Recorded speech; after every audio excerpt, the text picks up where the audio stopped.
Hi అండి, అందరికీ ముందుగా శ్రీరామనవమి శుభాకాంక్షలు అండి. నేనైతే ఫస్ట్ శ్రీరాముడికి ఎంతో ఇష్టమైన చలిమిడి వడపప్పు పానకం చేస్తున్నానండి. అది ఎలా చేయాలో ఒకసారి మీకు కూడా చూపిస్తాను.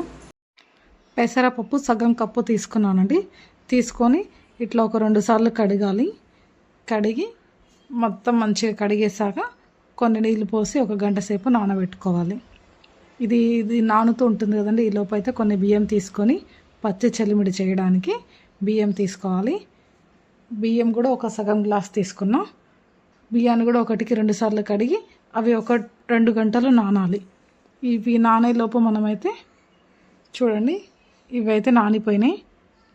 బియ్యం మంచిగా ఇట్లా మనం గోరుతో మొత్తంగానే విరిగిపోతున్నాయి కదా. అట్లా విరిగే టైంలో మనం బియ్యం తీసేసి వాటర్ ఏమీ లేకుండా చూసి ఒక క్లాత్ తీసుకొని క్లాత్ మీద వాటర్ అన్నీ పోయేంత వరకు వాటిని ఆరబెట్టుకోవాలి. ఈ లోపైతే మనం పానకం చేసుకుందాం. పానకానికి ముందుగా ఒక 5-6 మిరియాలను తీసుకోవాలి. మిరియాలు, ఇలాచి ఇవి బాగా మెత్తగా దంచుకోవాలి. ఇప్పుడు మనం ఒక గ్లాస్లో వాటర్ తీసుకొని వాటర్లోకి బెల్లం, తురిమి పెట్టుకున్న బెల్లాన్ని వేసుకోవాలి. ఇలా బెల్లం వేసాక మన ఈ ఇలాచీ మిరియాల పొడి ఉంది కదా, ఈ పొడిని కూడా ఈ గ్లాస్లో వేసి బెల్లం పానకంలో వేసి కలుపుకోవాలి. మొత్తం కలిసేటట్లు కలుపుకున్నాక లాస్ట్లో మనం కొంచెం తులసి ఆకులను వేసుకోవాలండి. చూడండి, ఈ బెల్లం అయితే కరిగిపోతూ ఉంటుంది. మనం దేవుడి దగ్గర పెట్టేటప్పుడు ఆల్మోస్ట్ కరగొద్ది కదా. అయితే ఇప్పుడు ఏం చేయాలంటే లాస్ట్లో మనం కొంచెం తులసి ఆకులను అయితే మొత్తం మంచిగా కడిగి ఇలా పైనుంచి వేసుకోవాలి. మనకైతే ఈ పానకం కూడా రెడీ అయింది. ఈ పానకం పక్కకు పెట్టేసి ఈ పెసరపప్పు అయితే నానింది. 1 అవర్ అయింది కదా. ఈ పెసరపప్పు అయితే నానిపోయింది. దీంట్లో వాటర్ అని తీసేసి మనం ఒక బౌల్లోకి అయితే తీసుకుందాం. ఇట్లా మొత్తం తీసుకున్నాక పైనుంచి కొంచెం అయితే బెల్లం పెట్టుకోవాలి. లేదంటే కావాలనుకుంటే ఎవరైనా పచ్చి కొబ్బరి తురుము కూడా కలుపుకోవచ్చు. నేనైతే కలపట్లేను. తర్వాత మనకి బియ్యం కూడా ఆరబెట్టుకున్న బియ్యం కూడా మొత్తం ఆరిపోయినాయి కదా. వీటిని ఇప్పుడు మనం మిక్సీ జార్లో వేసి మెత్తగా పట్టుకోవాలి. ఇట్లా మెత్తటి పౌడర్ అయ్యాక తీసి ఒక ప్లేట్లో వేసుకుందాం.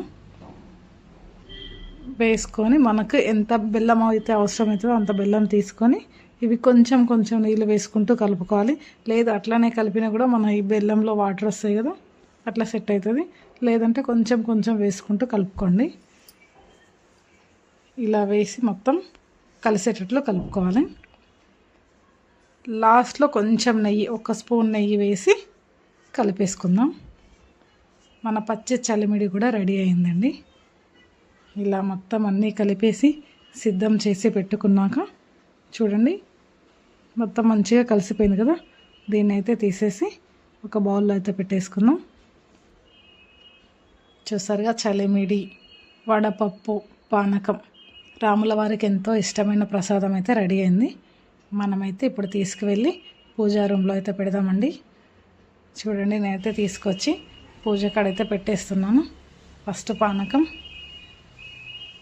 వడపప్పు, చలిమిడి అన్నీ పెట్టాను. శ్రీరాముల వారికి ఎంతో ఇష్టమైనవి చేసి పెట్టాను. చాలా సంతోషంగా ఉంది. మరొకసారి అందరికీ శ్రీరామనవమి శుభాకాంక్షలు. Thank you.